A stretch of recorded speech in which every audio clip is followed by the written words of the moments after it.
Bienvenidos a esta Casa de América.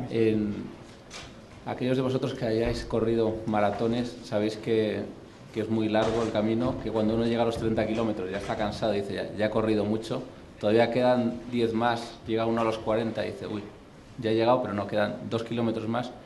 Y en el 42 uno se da cuenta que quedan todavía 125 metros. Y no sé a quién se le ocurrió eso de hacer el maratón 42 kilómetros y 125 metros. Lo mismo ocurre casi con estas elecciones americanas que llevan durando casi 2 años, años de precampaña, años de votación, análisis, pero en el análisis que haremos hoy lo que harán nuestros invitados es proporcionaros material de reflexión sobre quién ha votado qué se puede leer de estas últimas elecciones americanas. Quiero agradecer a la Fundación Consejo España-Estados Unidos por el apoyo que nos ha dado en los distintos actos, no solo sino también hemos hecho durante este último mes 2 debates electorales aquí, una mesa redonda de análisis en la que también estuvo Charles Powell aquí a mi izquierda y gracias a la Embajada de Estados Unidos hemos tenido también, aparte de esos debates electorales, toda una semana de cine electoral. A continuación les dejo con el secretario general de la Fundación Consejo España-Estados Unidos, el embajador Alejandro Polanco. Gracias, Ricardo. Simplemente muy breves palabras para agradecer por una parte a la Casa de América el apoyo en todas las actividades de la Fundación y también pues para recordar que este acto se enmarca dentro de los, como ha dicho Ricardo Añino, en los actos que se han organizado no solo con la Casa de América sino también con la Embajada de Estados Unidos en Madrid y con el Instituto Benjamin Franklin de la Universidad de Alcalá de Henares. Este acto viene a culminar pues, las actividades que han venido realizándose y tienen como objetivo, como ha bien dicho Ricardo, pues dar un poco a conocer una primera valoración del resultado de las elecciones con una serie de ponentes que consideramos que tienen un prestigio y una relevancia interesante, ¿no? Entre ellos, pues yo querría mencionar y presentar a Charles Powell, director del Real Instituto Elcano, que está aquí con nosotros, Víctor Pérez Díaz, catedrático de Sociología de la Universidad Complutense de Madrid, que está aquí también con nosotros, Vicente Palacio, subdirector del Observatorio de Política Exterior Española, OPEX, que está en este extremo de la mesa, y al representante de la Embajada, Jeffrey Galvin, especializado en relaciones de información y con la prensa. Dicho esto, yo no quiero quitar más tiempo a los ponentes, que van a hacer unas breves presentaciones y después está abierto el turno de preguntas. Muchas gracias, Ricardo.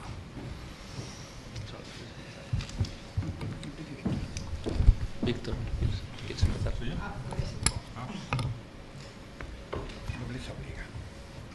Ya puedo hablar.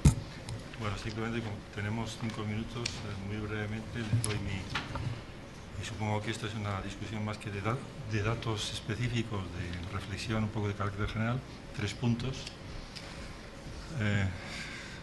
La primera, creo que se puede arguir para la discusión, puesto que el comentario general ha sido el de expresión de una polarización de la sociedad norteamericana y expresión de unas tensiones ideológicas y políticas fuertes. Arguir al contrario. Decir, bueno, consideremos un poco justo lo opuesto, que solo sea por reflexionar juntos. Lo que ocurre es una conducta muy tradicional, dentro de la tradición de que el incumbente gana, excepción Bush padre es respuesta al fenómeno Ross-Perot, y Carter, pues en respuesta a crisis o catástrofe, Irán, etc. Fuera de eso, la tendencia general es, si no se han hecho grandes estropicios o si no han sido la gente responsable de cosas terribles, se le vuelve a renovar un mandato. No ha habido tantas cosas terribles, puesto que ha heredado una crisis económica enorme y el país sigue funcionando, y en este momento la situación de los negocios en Estados Unidos, a juzgar por la situación de las bolsas, no es tan tremenda ni mucho menos, sobre todo en comparación con otros sitios.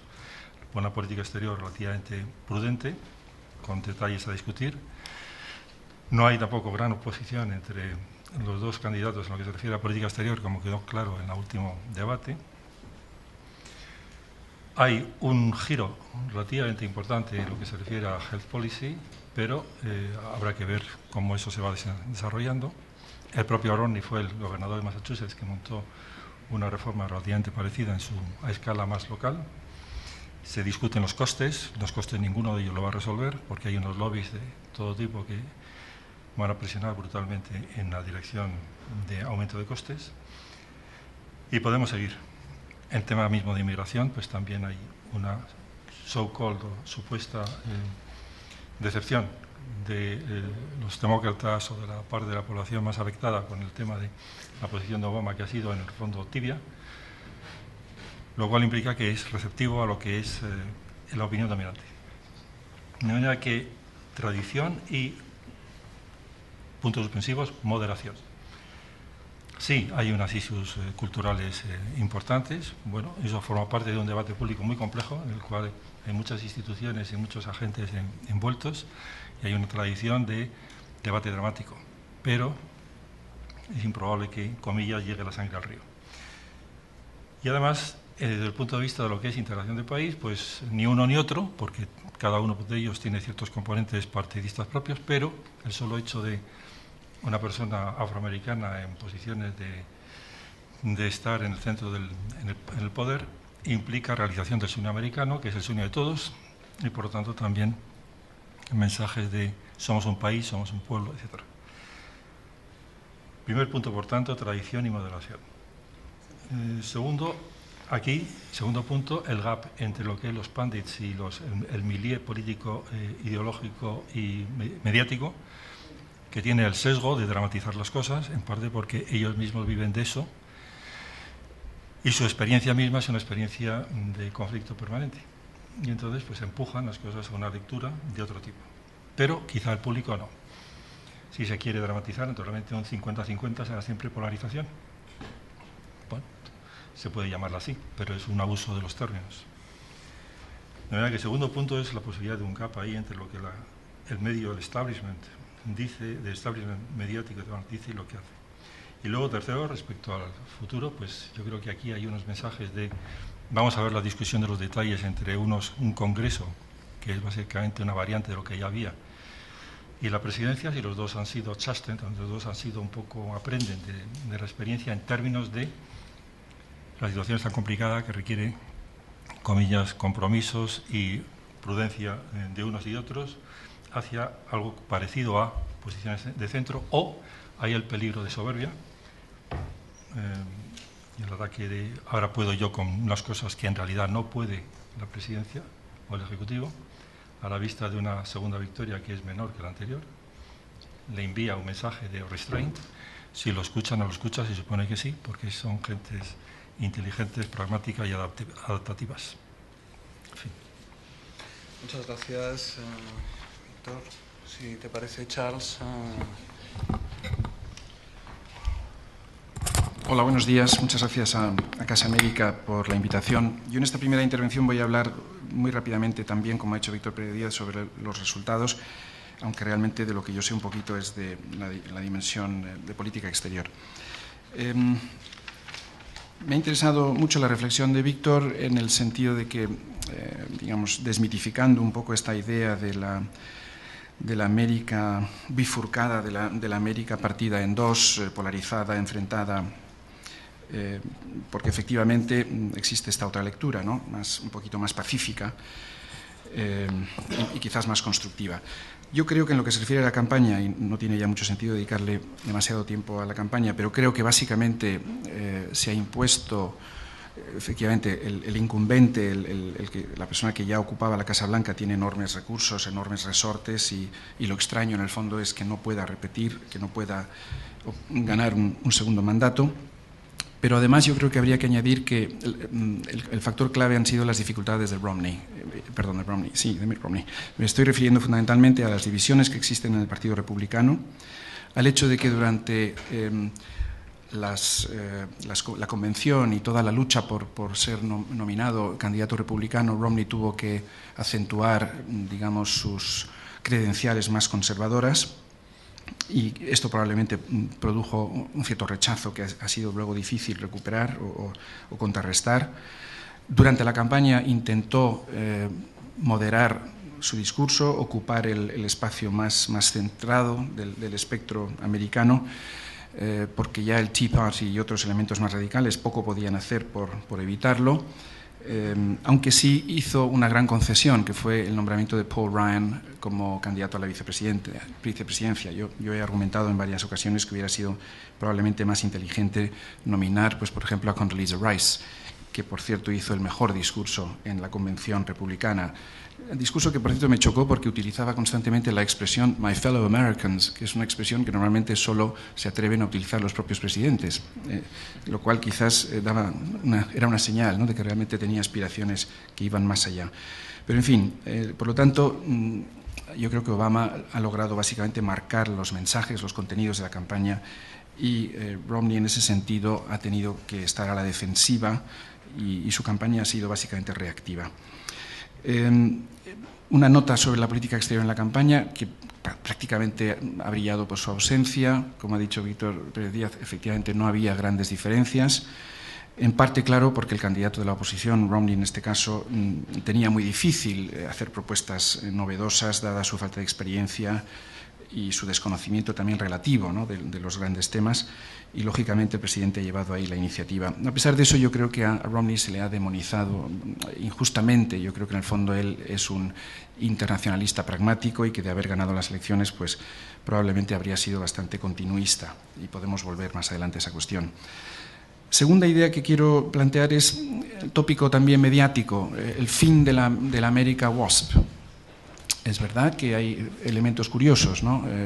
Romney mormón, Paul Ryan católico, Obama afroamericano, de familia multirracial. Y es cierto que, como todos sabemos, Obama ha ganado gracias al voto mayoritario de hispanos, de jóvenes, de personas de color, de mujeres. Pero si nos fijamos estado por estado y sobre todo en el voto popular, en realidad la diferencia ha sido relativamente escasa, ¿no?, en votos populares. Por lo tanto, creo que difícilmente se puede extrapolar de este voto popular la idea de que estamos ante un cambio de paradigma político que a su vez refleja un cambio de paradigma, digamos, demográfico, ¿no?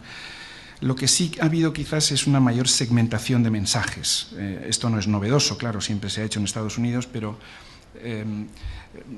para lograr atraerse a estos distintos sectores, los candidatos han tenido que segmentar su mensaje, y por eso yo creo que Obama en su discurso de Chicago del otro día, brillante como todos los suyos, hizo un gran esfuerzo, como ya se ha dicho, por subrayar lo que une a los americanos, ¿no?, los elementos que tienen en común, la gran familia americana.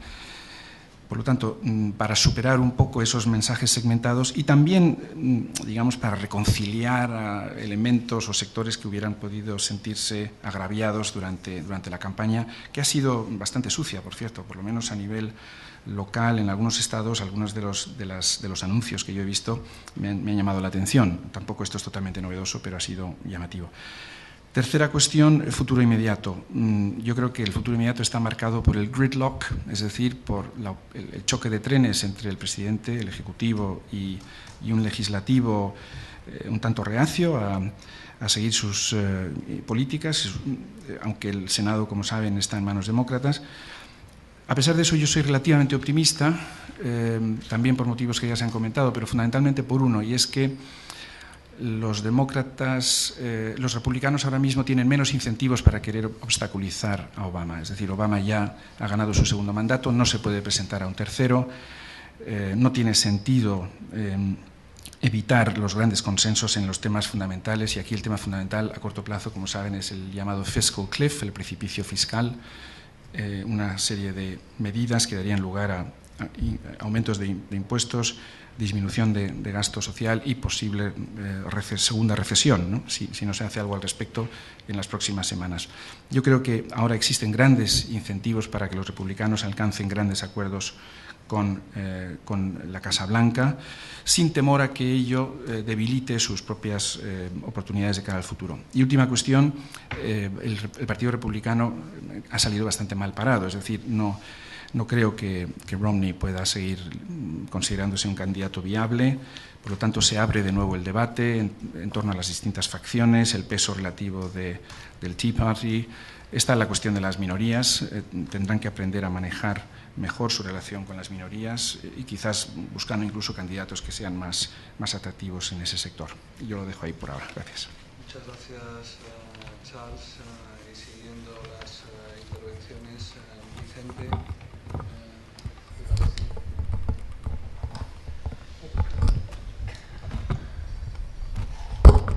Sí, buenos días. Pues muchas gracias a Casa de América y simplemente decir que esto del Observatorio de Política Exterior Española está dentro de la Fundación Alternativas, donde hemos publicado algunos trabajos y vamos a hacerlo ahora. También en el pasado, también con el Instituto Elcano y con otros think tanks. Por no ser repetitivo e intentar ser breve, simplemente lanzaré 3 ideas, ¿no? La primera es, bueno, al final, ¿qué es lo que le ha comprado la mayoría de los estadounidenses, o una mayoría, a Obama? Y yo creo que lo que le han comprado es primero, o ha encajado mejor, es una estrategia de campaña, evidentemente, que ha funcionado mejor. Y ha funcionado mejor porque al final no solo la propia personalidad de Obama, que yo creo que ha sido muy relevante al final en el triunfo, el propio carisma del presidente, algo no menor en un contexto de crisis económica muy importante, como sabemos. Obama, que representa un poco la mixtura, ¿no?, racial, y digamos incluso profesional, interclase, si quieres, en Estados Unidos, creo que ha sido un factor muy importante de identificación con una gran mayoría, digamos, de los principales, por cierto, estados del país. No olvidemos que ha ganado en California, en el estado de Washington, incluso en la Florida, en toda la costa este, o sea, donde está el voto, digamos más, si se quiere, de las zonas más pujantes del país, si se incluye también el estado clave de Ohio. Pues ahí es donde yo creo que ha habido una identificación y cuando y estando allí yo me he podido dar cuenta en muchos sectores sociales y profesionales con lo que representa Obama, con esa idea de más integradora del país, ¿no? Yo creo que esa estrategia, digamos que esa idea, esa identificación como Obama de alguien más incluyente o más representativo en un término general, ha sido propiamente la estrategia de campaña la que se ha llevado de esta manera. Se ha apostado, por supuesto, por los hispanos, por el voto hispano y por el voto de las minorías, y ha funcionado. Sabemos que en 3 décadas la población latina se va a ir casi ya al 30%, la población blanca va a bajar a menos del 50%, y esto en todas las análisis, digamos, en los centros de pensamiento demócratas, pues ha sido muy tomado en cuenta, no solamente para esta elección, sino para la que viene. Yo creo que se ha intentado ligar, digamos, el corto medio con el largo, ¿no?, tener una visión a largo, y yo creo que ahí sí el Partido Demócrata creo que tiene una visión más coherente, como se ha dicho antes, frente a un Partido Republicano que está muy desorientado. Ha sido también una estrategia de campaña más sofisticada por parte demócrata. No ha sido tanto el grassroots, de ir puerta por puerta, del boca a boca, de los voluntarios que masivamente van de puerta en puerta, como en el 2008. Ha habido de esto, por supuesto, pero también ha habido más estudios de mercados segmentados para, digamos, encontrar targets, nichos de voto en ciertos sectores, barrio por barrio y county por county, ¿no? Creo que ha habido un discurso también socioeconómico, como decía, más pro empleo, dando más prioridad a la creación de empleo y a la inclusión social que, digamos, a la importancia, que también ha sido reconocida por Obama, claro, de evitar el precipicio fiscal o seguir aumentando el déficit. y desde luego se ha dado mucho más énfasis al tema del empleo y la inclusividad que al tema de la bajada de impuestos a los más pudientes o a los ricos para recaudar más dinero y que hubiera más inversión. Creo que eso no se lo ha comprado la gente, una gran mayoría de la clase media, y creo que ahí ha fracasado de manera bastante evidente Ronnie. Creo que también hay un aspecto importante, que es que Obama ha conseguido algo que no consiguió Clinton en su momento, que es aglutinar en su persona el único voto útil de lo que es el centro-izquierda. Es decir, no tenemos un neither, ¿no? Como tuvo, creo que esto es muy importante, y es muy importante también visto desde Europa, porque lo que ha producido aquí la crisis es una fragmentación del centro-izquierda a la extrema izquierda también, y una pérdida de votos en las elecciones que ha dado lugar a un relevo del gobierno, del presidente de turno, cosa que no ha ocurrido ahora en Estados Unidos, y esto es una diferencia importante. De los republicanos creo que podemos hacer en el posterior debate algunas consideraciones. Creo que, como digo, la estrategia ha sido errónea. Obviamente el Great Old Party, ¿no? Los republicanos, se ha ido muy a la derecha, forzado obviamente por el triunfo en el Congreso del Tea Party en el 2010. No ha sabido contener al Tea Party y ha pagado el precio. Creo que eso es bastante evidente. A pesar de los bandazos de Ronnie y de un intento de giro de última hora que no ha sido suficiente para remontar esa visión, digamos, esa percepción de una mayoría de un partido que defendía cosas que la mayoría de los americanos ya no defienden, que es pues, el tema de los derechos civiles, el tema del aborto, el tema de las mujeres, el tema de los inmigrantes ilegales, en fin, una serie de cosas. Implicaciones de la victoria de Obama. Creo que para los demócratas hay un menor riesgo de polarización interna. Evidentemente la victoria va a consolidarles o va a evitar lo que hubiera sido una fractura que también está ahí latente dentro de los demócratas, porque hay una izquierda que recrimina a Obama, reprocha a Obama que no ha sabido hacer un Obamacare como pretendía al principio. Evidentemente el precio lo van a pagar los republicanos. Va a ser un momento, esta nueva legislatura, de puesta a prueba del liderazgo de Obama.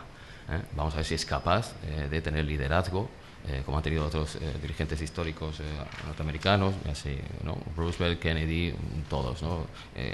Reagan a su manera, Clinton también a su manera, de tratar de unir el país. Clinton lo logró un poquito más en su segundo término, cuando ya iba de pato cojo, pero tampoco lo consiguió. Vamos a ver si lo consigue Obama. Es difícil, como se ha dicho. Para los republicanos creo que es claro que no hubo un efecto Ryan, ¿no? Esto no ha arrastrado votos, no le ha beneficiado, como ya creo que ha mencionado Charles Powell antes. Ahora estaremos en la búsqueda de nuevos líderes. Se perfila Marco Rubio, evidentemente, ¿no? Como un gran líder hispano que puede aglutinar y puede hacer de bisagra con esa nueva masa de votantes que se perfilan al futuro. La pregunta ahora es si ya es el momento del fin de la ofensiva del Tea Party, si esto va a marcar, digamos, el comienzo del fin del Tea Party, que por cierto se ha visto bastante reducido en la Cámara de Representantes, o no. Para el mundo, creo que, bueno, estoy de acuerdo con lo que dijo Charles Powell. Es muy posible que, bueno, si hacemos el contrafáctico, bueno, ¿qué hubiera pasado si Ronnie? Bueno, pues no hubiera pasado realmente mucho, ¿no? Solo sabemos que mucho peor, digo. Yo tampoco lo creo, pero sí creo que hay un elemento importante que es, y que creo que también le ha pasado factura en ciertos votantes, que es su promesa o su apuesta por seguir aumentando un poco el gasto militar, aumentando el gasto militar. Cosa que Obama ha prometido reducir, para de paso intentar reducir el gran déficit que existe, a favor de infraestructuras y a favor de educación.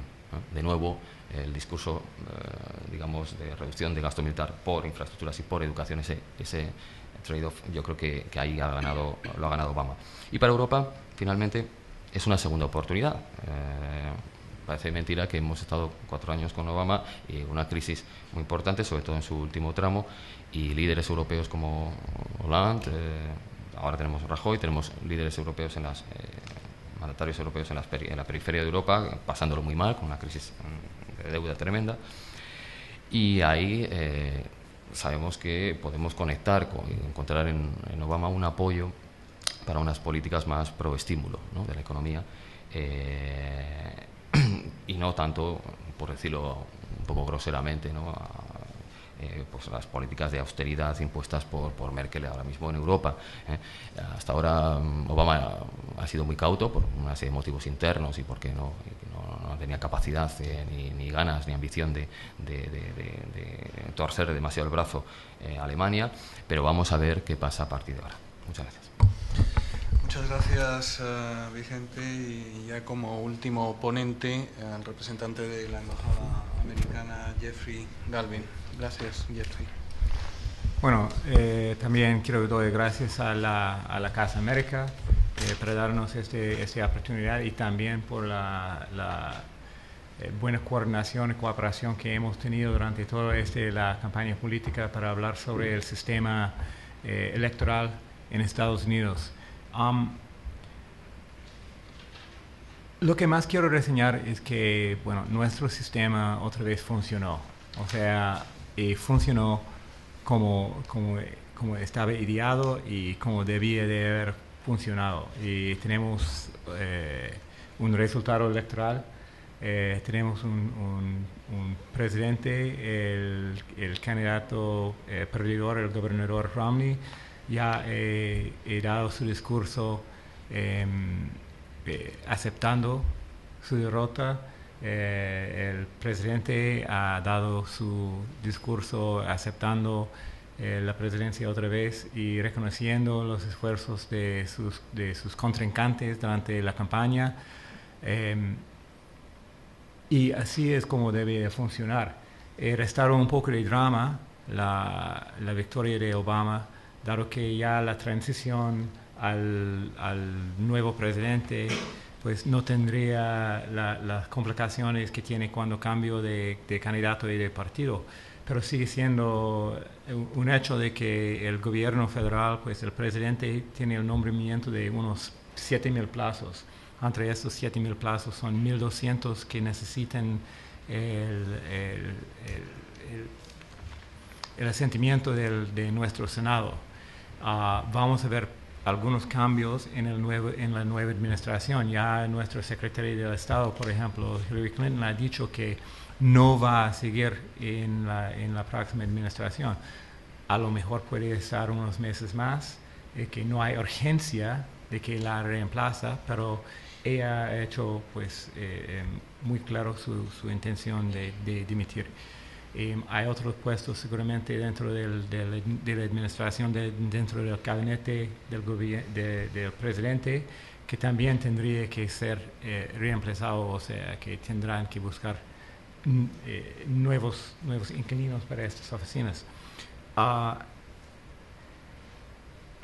Pero hemos visto durante todo el proceso, y esto es algo que también hay que reseñar.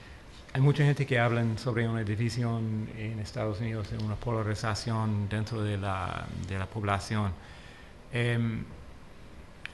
Y puede quedar, pero al mismo tiempo lo que hemos visto durante la elección es tanto que los candidatos tienen que enfocarse en el centro, tienen que moderar su diálogo durante las elecciones para buscar el voto del gran centro en Estados Unidos. También es un hecho de que en gobierno tienen que gobernar hacia el centro. O sea que la realidad se impone y la realidad de un país en que los republicanos controlan la Casa de Representantes y los demócratas controlan el Senado, una realidad de que sigamos teniendo una conversación sobre qué debe ser el balance entre el estímulo fiscal y el control del déficit público, pues esto es importante y esto va a influir en qué pase en el nueva administración. Así que, pero al mismo tiempo se ve que las posiciones del electorado también creo que están madurándose. No creo que las divisiones dentro de Estados Unidos son tan grandes, que son tan blanco y negro como se han pintado algunas personas.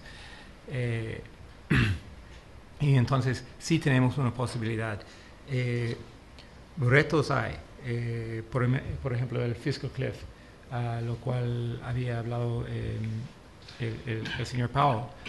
Pero también esto está funcionando como debe de funcionar. O sea que se habían puesto las condiciones, el mismo Congreso del fiscal cliff, para forzar acción, y los elementos dentro de esta legislación son ideados no solamente para forzarse acción, o sea que nadie está tratando de crear una catástrofe, que en realidad los elementos del llamado fiscal cliff son elementos importantes para el control del déficit y el control del tamaño del gobierno y el control del gasto en Estados Unidos.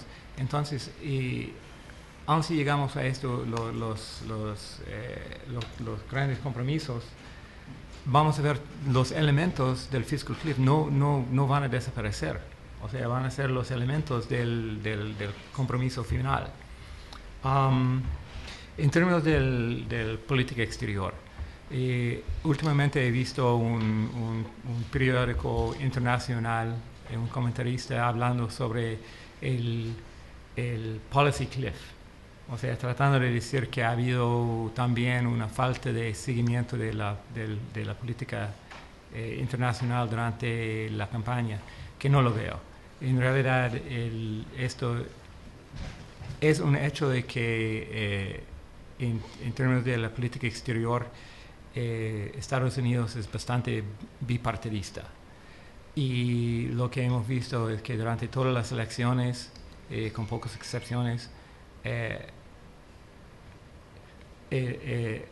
todo el mecanismo de la política exterior sigue funcionando. En términos de Siria, hemos mantenido la presión contra el régimen de Assad. Hemos tratado con los aliados buscar una oposición útil allí y enfocar apoyos hacia la gente en la oposición que son más moderados y más que tienen más posibilidades de formar un gobierno de transición después de Assad que sería inclusivo.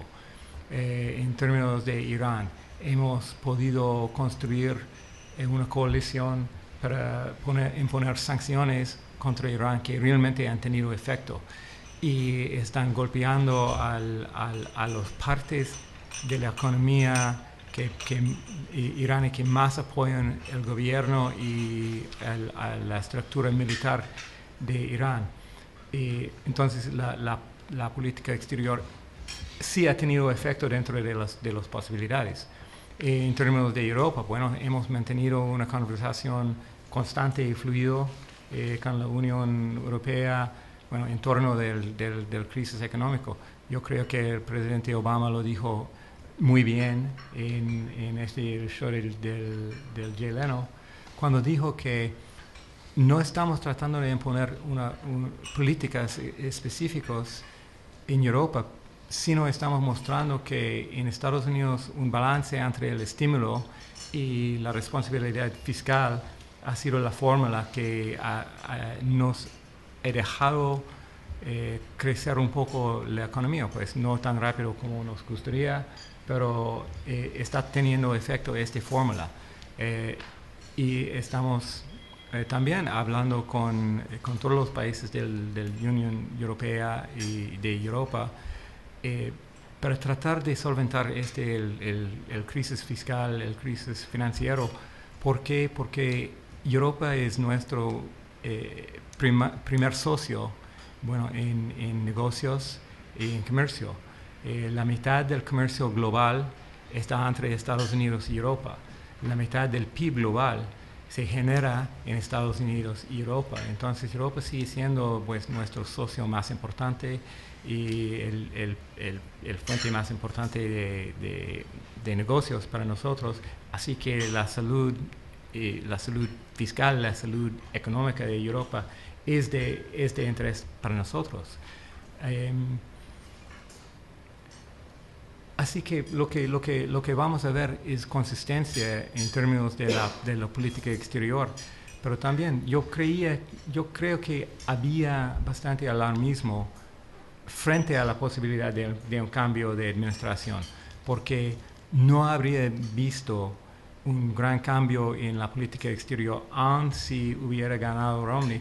¿Por qué? Porque los intereses globales de los Estados Unidos, nuestros intereses en términos de, económica, seguridad nacional, y en realidad los valores básicos que forman el cimiento de nuestro país son lo mismo, o sea, siguen siendo lo mismo. Y estos son en realidad intereses y valores que son compartidos con nuestros aliados europeos. Así que, yo diría que mi mensaje es que no solamente el proceso estadounidense, no solamente el proceso estadounidense de las elecciones funcionó y sigue funcionando, pero también la relación de Estados Unidos con Europa y con España, pues funciona y sigue funcionando, realmente que no hay drama.